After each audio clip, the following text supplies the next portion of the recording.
शमशान का मेहमान। रात के 2 बज रहे थे। रघु की सांसें फूल रही थी। उसके साइकिल के पहिए कीचड़ में धंस रहे थे। पीछे एक बैग था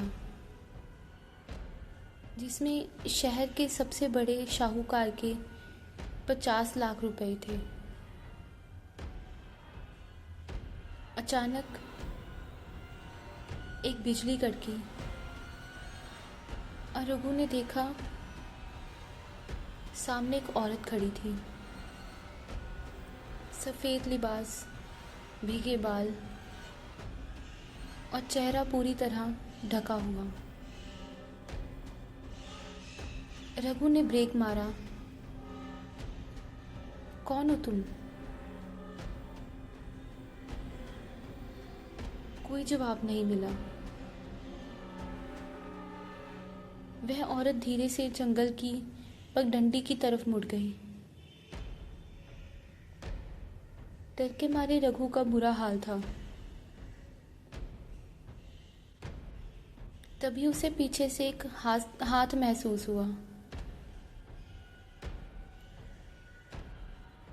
साहब, इस रास्ते पे मौत नाचती है। आप यहाँ क्या कर रहे हैं? रघु उछल पड़ा। पीछे रतन खड़ा था, हाथ में एक पुरानी लालटेन जिसकी रोशनी पीली नहीं बल्कि हल्की नीली थी।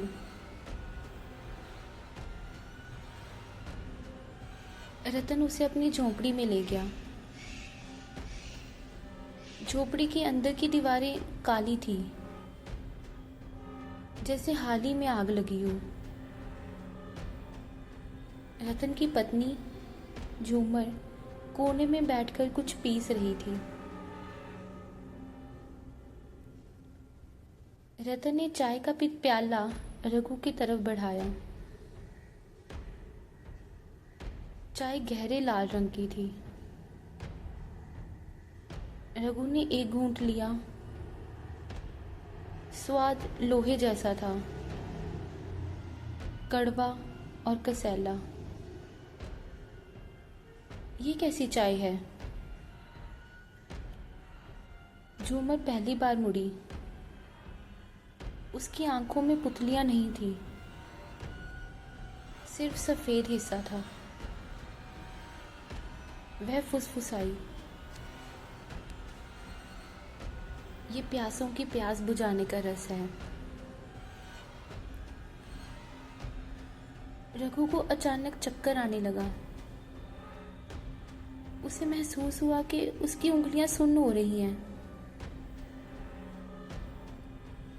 उसने अपना बैग देखा। बैग के ऊपर एक कटा हुआ इंसानी हाथ रखा था। रघु चिल्लाया और पीछे हटा, लेकिन वह हाथ गायब हो गया। क्या ये उसका वहम था?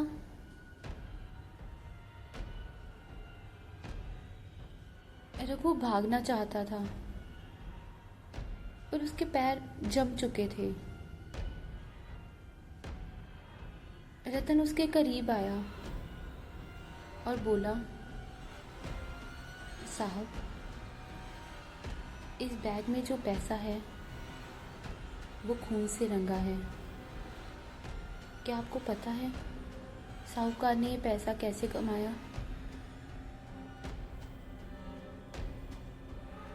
रतन ने दीवार की तरफ इशारा किया। दीवार पर लगी राख झड़ने लगी और रघु को एक पुरानी तस्वीर दिखी। उस तस्वीर में रतन, झूमर और एक छोटा बच्चा था। साहूकार ने हमारी जमीन के लिए इस झोंपड़ी को बाहर से ताला लगाकर आग लगा दी थी। हम अंदर चीखते रहे, चिल्लाते रहे, पर कोई नहीं आया। रघु का गला सूख गया। तो तुम लोग?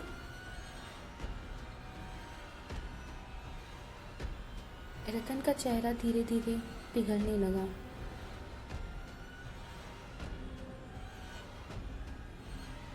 हम मर चुके हैं रघु,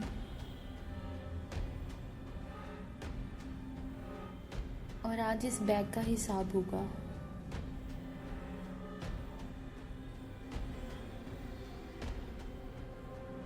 रघु ने हिम्मत जुटाई और अपनी जेब से चाकू निकाला। दूर हटो, मुझे जाने दो। उसने रतन के सीने में चाकू घूंप दिया,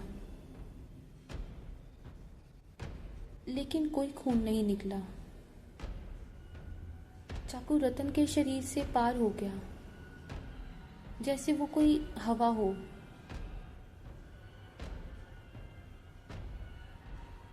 रतन हंसने लगा। उसकी हंसी किसी जानवर की चीख जैसी थी।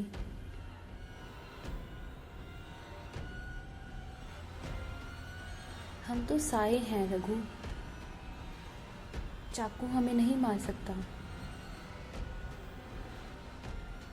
लेकिन तुम तो अभी जिंदा हो, है ना?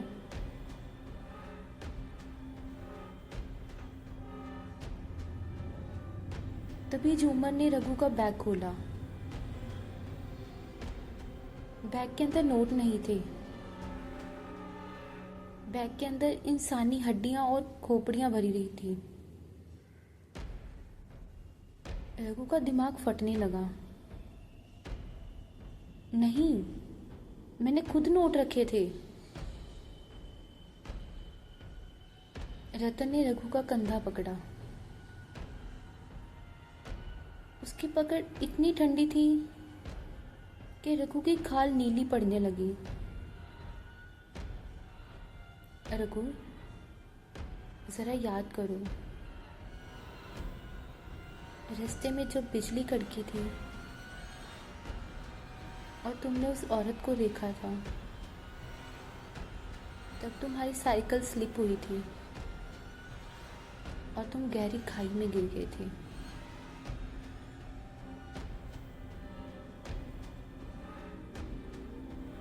रघु की आंखों के सामने मंजर घूमने लगा। उसे याद आया, एक जोरदार टक्कर, टूटती हुई हड्डियां और फिर अंधेरा।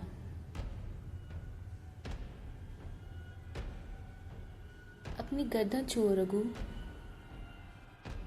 रतन ने फुसफुसाया। रघु ने कांपते हाथों से अपनी गर्दन छुई। वहां मांस का लोथड़ा लटक रहा था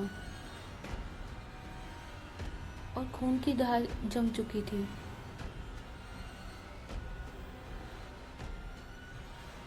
वह मर चुका था।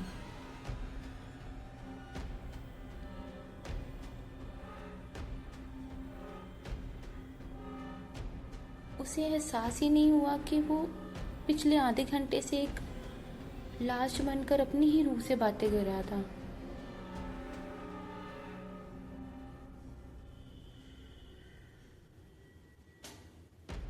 जब सुबह पुलिस वहां पहुंची तो उन्हें सड़क के किनारे रघु की लाश मिली। उसकी आंखों में खौफ जम चुका था। उसका बैग गायब था।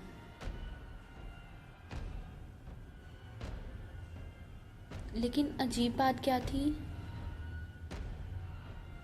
रघु के बेजान शरीर के पास 3 मिट्टी के कुल्हड़ रखे थे, जिनमें से अभी भी गर्म धुआं निकल रहा था। और उन कुल्हड़ों के नीचे साहूकार के गायब हुए पैसों के 3 सिक्के दबे हुए थे।